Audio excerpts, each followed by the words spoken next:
Hello दोस्तों, स्वागत है आपके अपने YouTube चैनल एम के साइंस क्लासेस पर। जल्दी से बच्चे जो हमारे अग्निवीर की तैयारी कर रहे हैं, जो जीडी वाले बच्चे हैं, फटाक से आ जाइए बच्चों। आपके लिए बड़े शानदार हम क्वेश्चंस लेकर आए हैं और क्वेश्चंस जो रहेंगे आपके जर्नल साइंस के क्वेश्चंस रहेंगे और बड़े शानदार क्वेश्चन आपके लिए रहेंगे भाई साहब। जो मेरा भाई चैनल से नया जुड़ा है, चैनल को सब्सक्राइब करें, वीडियो को लाइक शेयर करता रहे। चलिए, टाइम वेस्ट ना करते हुए क्लास स्टार्ट करते हैं और मोस्ट इंपोर्टेंट क्वेश्चन रहेंगे आपके। चलिए, फर्स्ट क्वेश्चन की तरफ चलेंगे। फर्स्ट क्वेश्चन आपके लिए है, जीवाणु के खोजकर्ता कौन है? Who is inventioner of bacteria? Bacteria खोजकर्ता कौन है दोस्तों? देखिए, जल्दी से कमेंट करके बताइए। आपको देखो दोस्तों, एनालाइज करना है आपके कितने क्वेश्चन सही हैं और कितने गलत हैं, आपकी तैयारी कितनी हद तक है। चलिए देखिए, एंड में आप देखना है आपके कितने क्वेश्चन ठीक हुए हैं, आप मुझे बताना। देखिए, इवोन विस्की है, रॉबर्ट हुक है, रॉबर्ट ब्राउन है, या फिर वॉन एंड ल्यूवेनहॉक है। जल्दी से कमेंट करके बताइए जीवाणु खोजकर्ता कौन है। गुड इवनिंग दोस्तों, गुड इवनिंग। चलिए, जय हिंद, जय हिंद, जय हिंद। तो ध्यान रखना, जीवाणु के जो खोज करता है दोस्तों, वो हैं वॉन एंड ल्यूवेनहॉक। कौन है? जीवाणु के खोज करता है वॉन एंड ल्यूवेनहॉक। सारे आपके जितने भी ऑप्शन हैं, मैं उनको ऑप्शन को पूरा पूरा कंप्लीट करके चलूंगा आपके लिए। जो क्वेश्चन बनेगा, इवोन विस्की जो कहे जाते हैं दोस्तों, ये कहे जाते हैं विषाणु के मेरे बच्चों। किसके कहे जाते हैं? विषाणु। विषाणु को बोलते हैं वायरस। किसके हैं? वायरस के खोज करता है। और रॉबर्ट हुक हैं, ये हैं दोस्तों कोशिका के। किसके बेटा? कोशिका के। रॉबर्ट हुक कोशिका खोज करता है। और देखिए, जो रॉबर्ट ब्राउन है, ये आपके क्या कहे जाते हैं? कोशिका के केंद्रक के। किसके बेटा? कोशिका के केंद्रक के। ठीक है जी, ध्यान रखें। तो कोशिका के केंद्रक के जो खोजकर्ता हैं वो रॉबर्ट ब्राउन है। कोशिका के खोजकर्ता के हैं रॉबर्ट हुक, और विषाणु के खोजकर्ता इवोन विस्की हैं। और वॉन एंड ल्यूवेनहॉक जो हैं, ये हैं आपके बैक्टीरिया के दोस्तों। चलिए, अगला क्वेश्चन देखिए आपके सामने। सबसे छोटी कोशिका कौन सी है? सबसे छोटी, स्मॉलेस्ट सेल, सबसे स्मॉलेस्ट, सबसे छोटी कोशिका कौन सी है? वो शतरमुर्ग का अंडा है, वो माइक्रोप्लाज्मा है, वो तंत्रिका तंत्र है, या ये सभी? जल्दी से बताइए मेरे बच्चों। वेरी गुड, बहुत अच्छे जवाब आ रहे हैं मेरे दोस्तों आपके। देखिए, तो ध्यान रखना, सबसे छोटी जो कोशिका है वो माइक्रोप्लाज्मा है। इसका पूरा नाम होता है माइक्रोप्लाज्मा ग्लेसप्किमा। एक ये बैक्टीरिया भी है। बैक्टीरिया को क्या बोलते हैं दोस्तों? बैक्टीरिया को बोलते हैं जीवाणु। क्या बोलते हैं? ये एक जीवाणु होता है। ये आपका एक कोशिकीय जीव भी है, सबसे छोटी कोशिका है। अच्छा, सबसे बड़ी कोशिका की बात करें तो सबसे बड़ी कोशिका, सबसे बड़ी कोशिका जो है वो शतरमुर्ग का अंडा है। ठीक है जी, वन सेलुलर है ये। एक कोशिका से बना है शतरमुर्ग का अंडा, माइक्रोप्लाज्मा, तंत्रिका तंत्र जो होता है। और आपका होता है, एक होती है तंत्रिका, जिसको हम बोलते हैं न्यूरॉन। क्या बोलते हैं बच्चों? न्यूरॉन। और जो ये न्यूरॉन है ना, ये न्यूरॉन आपका क्या है? ये सबसे लंबी है भाई साहब, लंबी कोशिका है। तो ध्यान रखना, सबसे बड़ी कोशिका, सबसे छोटी कोशिका और सबसे लंबी कोशिका जो है, तो आपके सामने मैंने लिख दिया है। शतरमुर्ग का अंडा सबसे बड़ी है, माइक्रोप्लाज्मा बैक्टीरिया जो होता है ये सबसे छोटी है, और तंत्रिका, जो तंत्रिका है, न्यूरॉन्स है, वो सबसे लंबी है दोस्तों। ठीक है जी, वेरी गुड, बहुत अच्छे जवाब आ रहे हैं दोस्तों। ठीक है जी, आपका बेटा एक क्वेश्चन नहीं है, एक क्वेश्चन से हम 4 क्वेश्चन क्लियर करवा के चल रहे हैं। ठीक है जी, यदि मान के चलो हम आपके लिए 5 क्वेश्चन लेकर भी आए तो आपका 5 चौक 20, 20 क्वेश्चन हो जाते हैं 5 से। ठीक है जी, तो चलिए आगे देखिए। क्वेश्चन नंबर 3 है आपके लिए, मटर का वैज्ञानिक नाम क्या है? तो मटर का वैज्ञानिक नाम बताओ बच्चों। तो क्या होगा? वो होगा ऑर्जा सटिवा होगा, या फिर ट्रिटिकम एस्टिवम होगा, या पीसम सटिवम होगा। ठीक है, पीसम क्या होगा? सटिवम होगा, पीसम सटिवम होगा, या फिर मैगीफेरा इंडिका। जल्दी से बताइए। शानदार, शानदार, बहुत अच्छे, वेरी गुड बेटा। बेटा आपसे वादा है, पूरी की पूरी साइंस आपको हम अपने चैनल पर करवाएंगे बच्चों। ध्यान रखना, जो जो क्वेश्चन एग्जाम में पूछा जाएगा सभी को वो क्वेश्चंस कराए जाएंगे। चलिए, तो ध्यान रखना, मटर का वैज्ञानिक नाम जो होता है दोस्तों, वो होता है पीसम सटिवम। क्या होता है? पीसम सटिवम। आप देखिए, 4 ऑप्शन दे रखे हैं, इनके नाम बता देते हैं। ओरजा सटिवा जो होता है, ये होता है धान का। किसका होता है दोस्तों? भाई बच्चों, कॉपी पेन लेकर बैठ जाइए, आपके लिए पूरा का पूरा सिलेबस कराने वाले हैं भाई साहब। ध्यान रखना, एक क्वेश्चन से 4 क्वेश्चन कंप्लीट होंगे। टीटिकम एस्टियम जो होगा, ये होता है दोस्तों गेहूं का। किसका होता है? गेहूं का होता है। और मैगी फेरा इंडिका जो होता है, ये होता है बच्चों आम का। 4 क्वेश्चन कंप्लीट। पीसम सटिवम मटर का है, टीटिकम एस्टिवम गेहूं का है, और जो सटिवा धान का है, और मैगी फेरा किसका है? किसका बेटा? आम का। ठीक है जी दोस्तों, ध्यान रखिए। चलिए अगला क्वेश्चन देखिए, क्वेश्चन नंबर 4 आपके सामने। पेड़ पौधों की पत्तियों का हरा रंग किसके कारण होता है? जो पेड़ पौधे की पत्तियां होती हैं उनका हरा रंग किसके कारण है बच्चों? बताइए। मैग्नीशियम के कारण है, क्लोरोफिल के कारण है, कार्बन डाइऑक्साइड के कारण है, स्टोमेटा के कारण है? बहुत अच्छे, वेरी गुड, शानदार शानदार। चलिए, तो ध्यान रखना, पेड़ पौधे की पत्तियों का हरा रंग जो होता है दोस्तों वो क्लोरोफिल के कारण होता है। किसके कारण होता है? क्लोरोफिल। ये मैग्नीशियम आपका पत्तियों के अंदर होता है, हम ये कह सकते हैं क्लोरोफिल जो होता है, और मैग्नीशियम उसके अंदर होता है, क्लोरोफिल के अंदर। कार्बन डाइऑक्साइड वायुमंडल से लेते हैं और बचता है स्टोमेटा। स्टोमेटा आपके क्या होता है? पेड़ पौधे की जो पत्तियां होती हैं उसमें रंध्र होते हैं। तो ध्यान रखना, आपने देखा होगा एक रिएक्शन होती है बेटा, CO2 कार्बन डाइऑक्साइड प्लस में जल, है ना, इसको हम फोटोसिंथेसिस प्रोसेस बोलते हैं। प्लस में होता है बेटा आपका H2O, ठीक है, और उसका होता है क्लोरोफिल, है ना बच्चों, क्लोरोफिल होगा। और क्लोरोफिल में आपका एक चीज होती है जिसको हम बोलते हैं मैग्नीशियम। क्या होता है? तो आपसे क्वेश्चन पूछने लगे ना कि ऐसा कौन सा तत्व होता है जो आपका क्लोरोफिल में होता है, तो मैग्नीशियम बताना है आपको। क्या बताना है? मैग्नीशियम होता है दोस्तों। ठीक है जी। अच्छा, इसमें होता है सनलाइट, मतलब सूर्य का प्रकाश। सनलाइट, सूर्य का प्रकाश होगा। और उसके बाद यहाँ पर आपका बनेगा ग्लूकोज C6H12O6 बनेगा। प्लस में क्या बनेगा? ऑक्सीजन बनेगा। प्लस में जल बनेगा। ठीक है जी, बैलेंस भी हो जाएगी ये। तो ध्यान रखना बच्चों। ठीक है बच्चों, देख लीजिए, स्क्रीनशॉट भी ले लीजिए। चलिए अगला क्वेश्चन देखिए, क्वेश्चन नंबर आपका कौन सा है? 5th क्वेश्चन है। दूध से दही बनाने में कौन कौन सहायता करता है? भाई दूध से दही बनानी है तो कौन सहायता करेगा, कौन हेल्प करता है?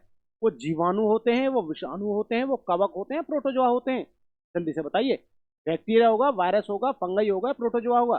तो ध्यान रखना, दूध से दही में जो बनाते हैं वो जीवाणु होते हैं। आपने सुना होगा एक बैक्टीरिया होता है लैक्टोबैसिलस। क्या नाम होता है? लैक्टोबैसिलस एक बैक्टीरिया होता है जो क्या काम करेगा? दूध से दही को कन्वर्ट करने का काम करेगा। दूध से दही में कन्वर्ट करने का काम जो करता है लैक्टोबैसिलस। ठीक है बच्चों, ध्यान रखें भाई। ठीक है मेरे दोस्तों, चलिए आगे चलिए, अगला क्वेश्चन देखिए।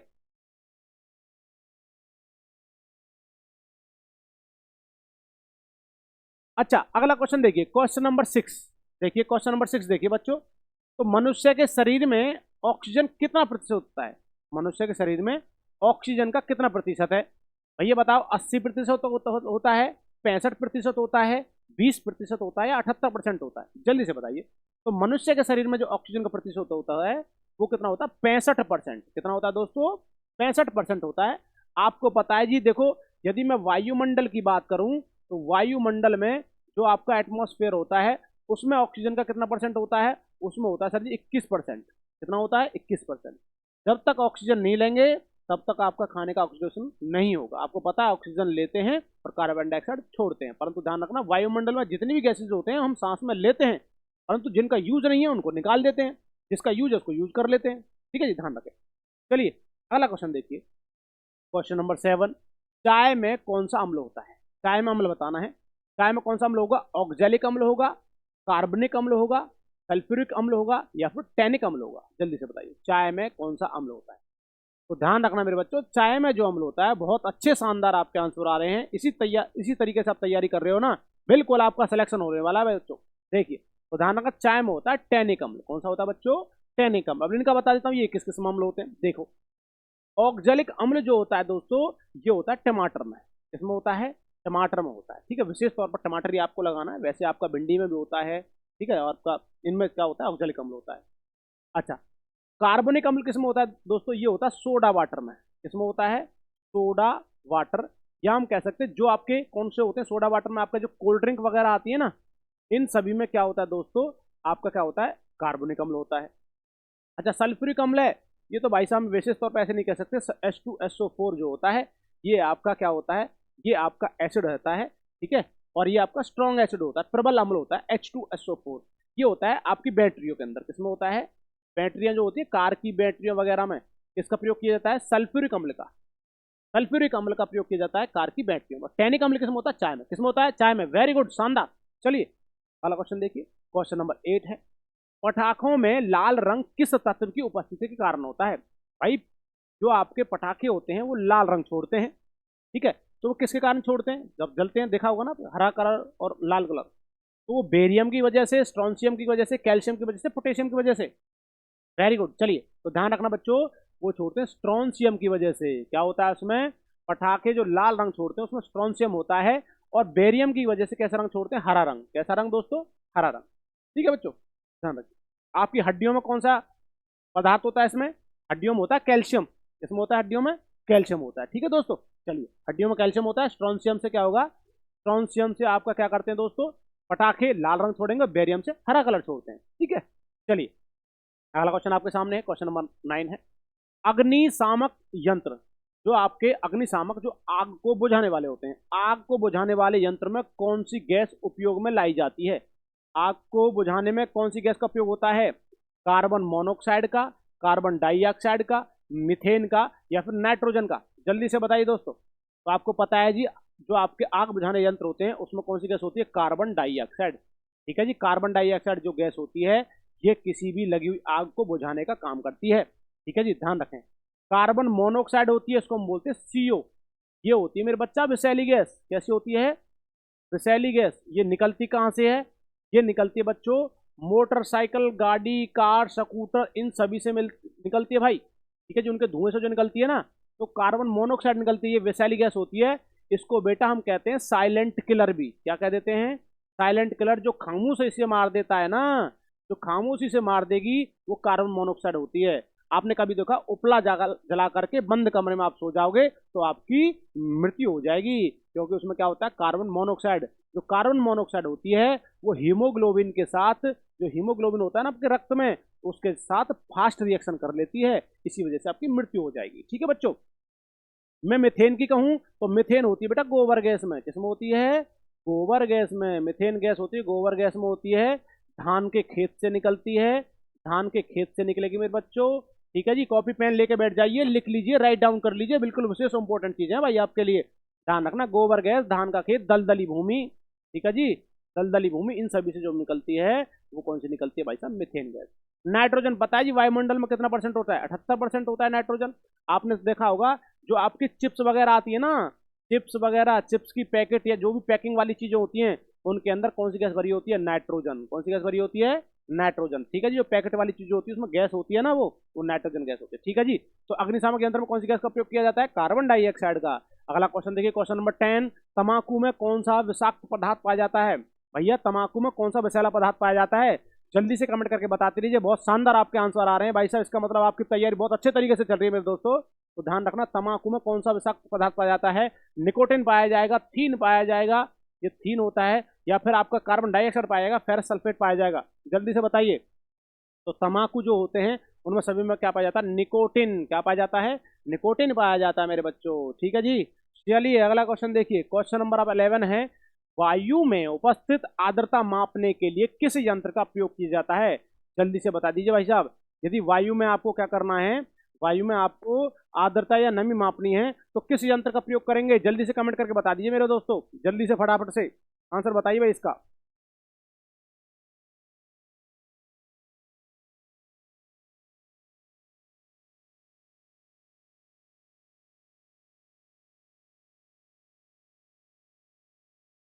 चलिए चलिए, कौन सा होगा दोस्तों, तो ध्यान रखना उसका क्या, किसका यूज किया जाता है, हाइग्रोमीटर का। किसका प्रयोग किया जाता है, वायु में आर्द्रता मापने के लिए किस यंत्र का प्रयोग किया जाता है, हाइग्रोमीटर का प्रयोग किया जाता है दोस्तों। ठीक है जी, तो ध्यान रखें भाई साहब।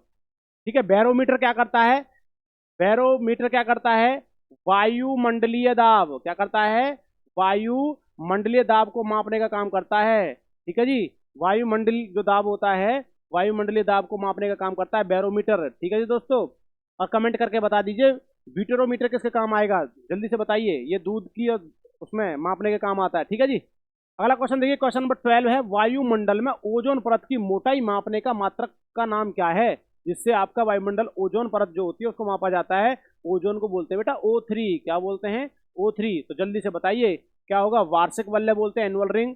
डेसिबल से मापा जाता है, हर्ट्ज से मापा जाता है, डॉप्सन से मापा जाता है। जल्दी से बताइए दोस्तों। तो वायुमंडल में ओजोन परत की मोटाई मापी जाती है मेरे भैया, किससे, डॉप्सन से मापा जाता है। किससे मापा जाता है, डॉप्सन। किससे, डॉप्सन से मापा जाता है। देखिए, वार्षिक वलय से माना जाता है, मापा जाता है वृक्ष की, वृक्ष की उम्र। किसकी, वृक्ष की उम्र। देखा आपने, कभी देखा होगा पेड़ काटते हैं तो उसमें पीड़ जो होती है, उसका जो तना जो होता है वो ऐसे करके स्ट्रक्चर होते हैं भाई साहब, ध्यान रखें। तो भाई साहब जितने इसके सर्कल दिखेंगे ना, एनुअल रिंग, एक साल में एक रिंग बनता है। तो देखो इसमें दिख रहे हैं 1 2 3 4 5, तो ये पेड़ 5 साल का है भाई, ध्यान रखना। तो वार्षिक उम्र तो वार्षिक बल्ले वृक्ष की उम्र पता लगाते हैं। डेसिबल से बेटा ध्वनि मापी जाती है। क्या मापी जाती है? ध्वनि। ध्वनि आपने देखा होगा 10 डीबी ऐसे लिखा होता है, 10 डीबी, 50 डीबी, 100 डीबी, 1000 डीबी। ठीक है जी। हर्ट्ज से बेटा आपकी आवृत्ति मापी जाती है। क्या मापी जाती है? आवृत्ति। आवृत्ति को बोलते हैं फ्रीक्वेंसी। क्या बोलते हैं? फ्रीक्वेंसी बोला जाता है मेरे बच्चों। ठीक है जी। अडॉप्शन से क्या मापा जाएगा? वायुमंडल में ओजोन परत की मोटाई को मापा जाता है। और बेटा ध्यान रखना, जो आपकी ओजोन परत होती है ये सूर्य से आने वाली पराबैंगनी किरणों को अवशोषित कर लेती है मेरे बच्चों। चलिए अगला क्वेश्चन देखिए, क्वेश्चन नंबर 13 है, वर्षा की बूंद गोल किस कारण होती है मेरे भैया? जल्दी से बताइए। तो वर्षा की बूंद किस कारण होती है गोल? ये केशिकत्व के कारण, मतलब कैपिलरी के कारण, पृष्ठीय तनाव मतलब सरफेस टेंशन के कारण, ससंजक बल के कारण, कोहेसिव फोर्स के कारण, कंडेंस संघनन के कारण। जल्दी से बताइए। तो वर्षा की जो बूंद गोल होती है दोस्तों, वो आपकी किसके कारण होती है? वो होती है पृष्ठीय तनाव के कारण, सरफेस टेंशन के कारण बारिश की बूंद गोल होती है। केशिकत्व विधि के कारण क्या क्या होता है? आपका जो जो दिया होता है, दिए का जो अंदर बाती होती है उसमें तेल का चढ़ना जो होता है, ये केशिकत्व विधि होती है। ठीक है जी। पेड़ पौधों में जो जल चढ़ता है वो भी केशिकत्व विधि से चढ़ता है दोस्तों। ससंजक बल वो बल होता है जिसमें एक ही पदार्थ के समान अणु आपस में मिल जाते हैं पूर्ण रूप से, तो ससंजक बल होता है। चलिए अगला क्वेश्चन देखिए, तो इसका आंसर क्या होगा? पृष्ठीय तनाव के कारण क्या होता है? बारिश की बूंद गोल गोल होगी मेरे बच्चों।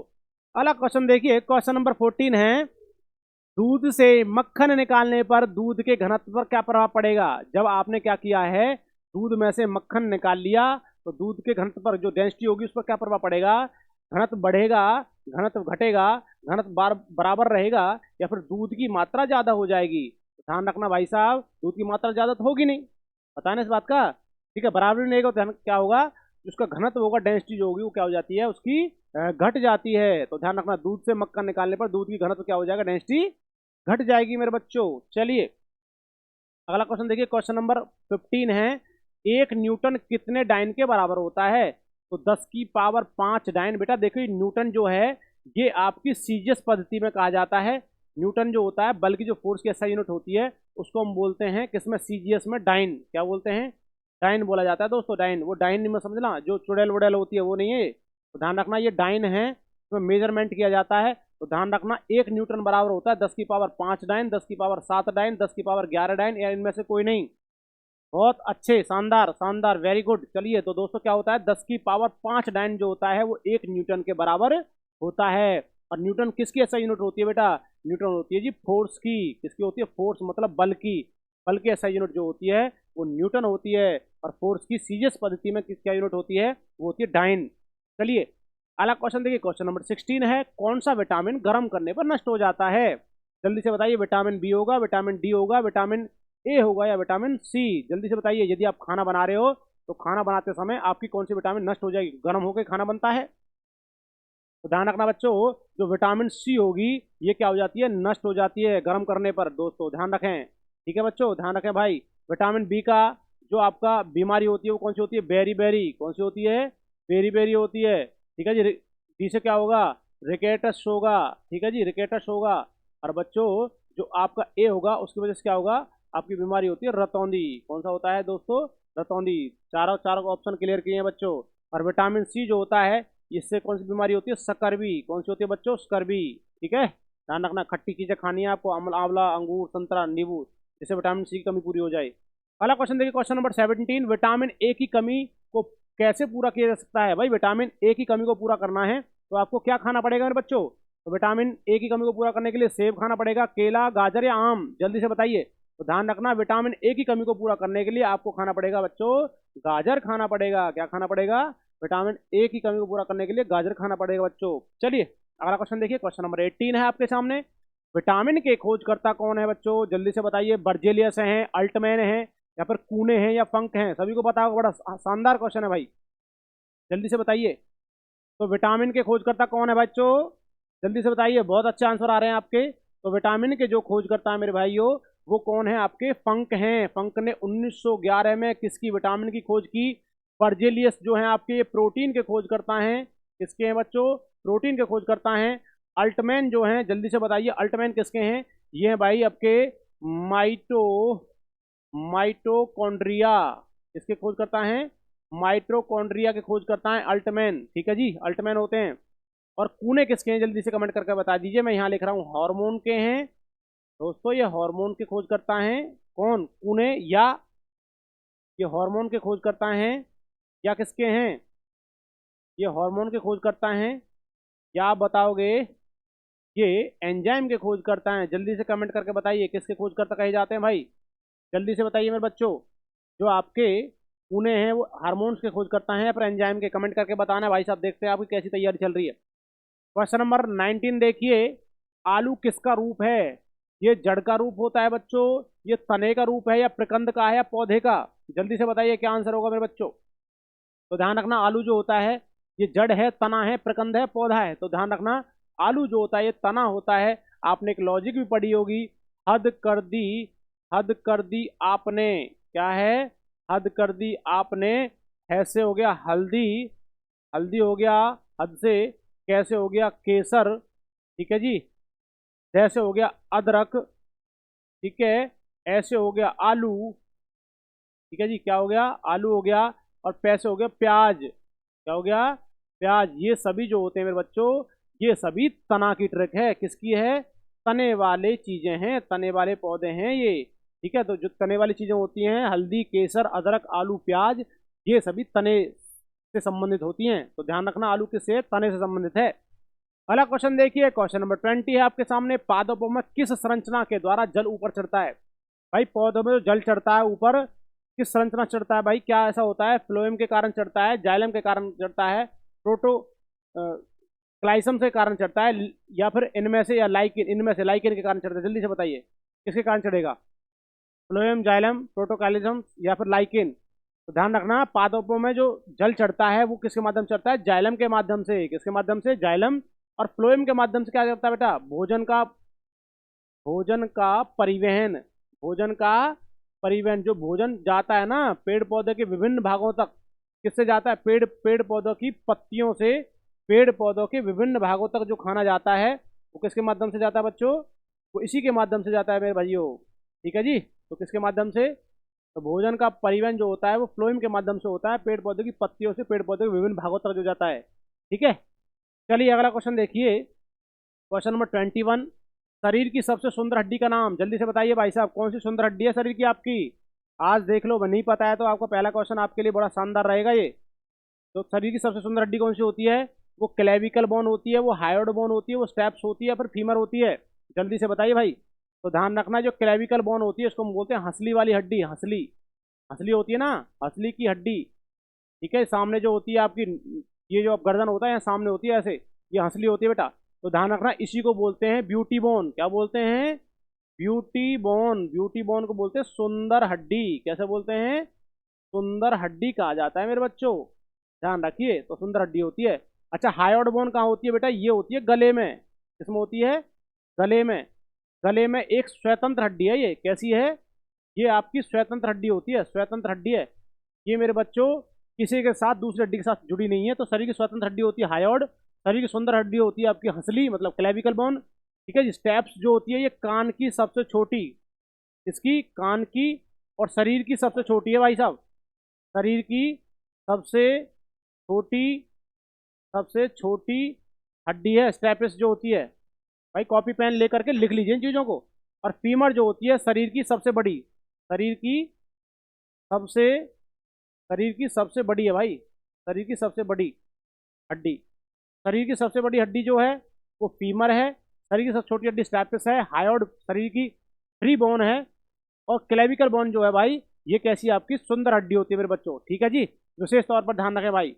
तो आपको बिल्कुल समझ में आ रही होंगी चीजें भाई, ठीक है जी। तो अगला क्वेश्चन तरफ चलेंगे। अगला क्वेश्चन आपके सामने है, द्रव अवस्था में पाई जाने वाली धातु का नाम कौन सा होता है? द्रव अवस्था में कौन सी धातु पाई जाती है? वो मेरे बच्चा ब्रोमीन है, आयोडीन है, पारा है, जल है? जल्दी से बताइए। तो वैसे लिक्विड फॉर्म में पाई जाने धातु कौन सी होती है? तो आपको पता है जी लिक्विड फॉर्म में पाई जाती है पारा। क्या पाई जाती है? जिसको हम बोलते हैं मरकरी। क्या बोलते हैं? जो मरकरी होती है मेरे बच्चों ये आपका पारा जो होता है द्रव अवस्था में पाई जाने धातु होती है। अच्छा ब्रोमीन भी कैसी होती है? ये भी लिक्विड होती है भाई। ये भी कैसी होती है मेरे बच्चों? ये भी आपकी कैसी होती है? लिक्विड फॉर्म में ही पाई जाती है, ठीक है जी। कैसी होती है? आपका लिक्विड ही होती है मेरे बच्चों, लिक्विड होती है ये भी, है ना। परंतु ये जो होती है ये अधातु है। क्या है? Non metal. ब्रोमीन अधातु है, पारा धातु है। क्या है? धातु है, जहाँ पूछा गया है जो क्वेश्चन में धातु पूछी गई है, ठीक है। आयोडीन तो आपका नमक हम कह सकते हैं। तो ध्यान रखना इसका आंसर क्या होगा, पारा। द्रवस्था में पाई जाने धातु जो होती है वो कौन सी है, पारा। अगला क्वेश्चन देखिए, क्वेश्चन नंबर 23, निम्नलिखित में से कौन सी अर्धचालक है, भाई साहब सेमीकंडक्टर बतानी है, इनमें से कौन सा अर्धचालक होता है, वो आयोडीन होता है, वो लोहा होता है, जर्मेनियम या सिलिकॉन होता है, फिर अभ्रक होता है, जल्दी से बताइए। तो ध्यान रखना बेटा, निम्नलिखित में से जो अर्धचालक है ये दोनों ही होती है, सिलिकॉन और जर्मेनियम। कौन सी होती है, सिलिकॉन और जर्मेनियम दोनों अर्धचालक है, इसमें से आधी पर्दी बिजली गुजर जाती है, जिसको हम बोलते हैं सेमीकंडक्टर। क्या बोलते हैं, सेमी कंडक्टर। क्या बोलते हैं बच्चों, सेमीकंडक्टर कहा जाता है इन्हें, ठीक है जी। तो अर्धचालक होती है मेरे बच्चों। अगला क्वेश्चन देखिए, क्वेश्चन नंबर 24, आवर्त सारणी में कुल तत्वों की संख्या कितनी होती है। जो आपकी प्रोडक्ट टेबल होती है ना आवर्त सारणी, उसमें टोटल तत्व आपसे पूछ रहा है, तो जल्दी से कमेंट करके बता दीजिए कुल तत्व कितने होते हैं मेरे बच्चों। तो ध्यान रखना, कुल तत्वों की संख्या जो होती है वो 118 होगी, 91 होगी, 7 होगी या 20 होगी। तो ध्यान रखना, कुल तत्व जो होते हैं वो 118 होते हैं, जिसमें से ये तो होती है 91 धातु, ठीक है जी, और ये होती हैं आपकी अधातु। क्या होती हैं, अधातु हम कह सकते हैं।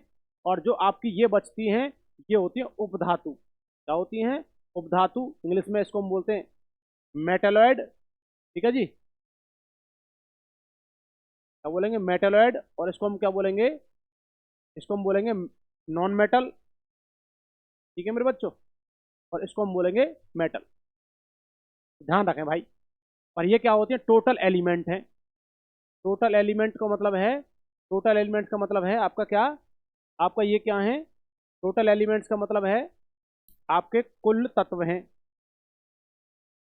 मतलब ये कुल तत्व हैं बच्चों, ठीक है जी। तो ध्यान रखिए, कुल तत्व 118, 91 धातु, 7 उपधातु और 20 अधातु हैं, ठीक है जी। तो मॉडर्न पीरियोडिक टेबल के अकॉर्डिंग है। थोड़ी बहुत उसमें 92 भी बताई जाती है धातुएं जो होती हैं, वो अलग चीज़ है, पहले ये याद कर लो आप। 25 देखिए, 25 नंबर है, एलपीजी सिलेंडर में कौन कौन सी गैस होती है। जो आपका लिक्विडिफाइड पेट्रोलियम गैस होता है, जिस पर आप खाना बनाते हैं, जब जिस पर आप चाय बनाते हैं, तो बताइए वो जो आपका सिलेंडर होता है उसमें कौन कौन सी गैस होती हैं। तो उसमें मिथेन होगा या एथेन होगा, ब्यूटेन या प्रोपेन होगा, कार्बन डाइऑक्साइड या कार्बन मोनोऑक्साइड होती है, या फिर हाइड्रोजन होगा या फिर प्रोपेन होगा। जल्दी से बताइए मेरे बच्चों। शानदार, गजब आपके आंसर आ रहे हैं बच्चों, बहुत शानदार तैयारी आपकी चली हुई है बच्चों। यदि आपको यही पीपीटी आपको चाहिए, ये क्वेश्चन चाहिए आपको, लगभग 1000-1500 क्वेश्चन आपको दे दिए जाएंगे भाई। तो ये आपको क्या करना है, 9992619864 पर आपको अपना नाम और अपना कोर्स का नाम लेकर भेजना है। आपको बच्चा पीपीटी दे दी जाएगी, और ये लगभग बेटा 1000-1500 नहीं, आप कहोगे तो 3000 क्वेश्चन, आपको 4000 क्वेश्चन हम दे सकते हैं, ठीक है जी। और बच्चों आपको ये पढ़ने हैं, ध्यान रखना भाई, मन लगा करके। यदि आप पढ़ोगे तो कुछ बनोगे दोस्तों, ध्यान रखना, नहीं तो किताबें और नोट्स आपके रखे रह जाते हैं। चलिए, तो ध्यान रखना भाई बच्चों। चलिए अगला क्वेश्चन देखिए, क्वेश्चन नंबर 26 है, वॉशिंग मशीन कौन से बल पर कार्य करती है।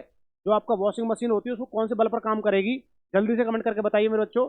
तो ध्यान रखना, वो अभिकेंद्रीय बल होगा, अपकेंद्रीय बल होगा, गुरुत्वाकर्षण बल होगा, या फिर नाभिकीय बल होगा। Centripetal force, centrifugal force, gravitational force, या फिर न्यूक्लियर फोर्स। जल्दी से बताइए कौन सा फोर्स होगा। तो ध्यान रखना, वॉशिंग मशीन जो काम करती है वो अपकेंद्रीय बल पर काम करती है। देखिए अपकेंद्रीय बल पर कौन कौन काम करेंगी, वॉशिंग मशीन करेंगी। आपका कौन करता है, वॉशिंग मशीन। दूध चलाने वाली मशीन कौन सी चलती है भाई साहब, दूध चलाने वाली जो मशीन होती है ना, दूध चलाने वाली मथनी जो होती है, ठीक है, जिससे हम दूध निकालते हैं, मथते हैं वो।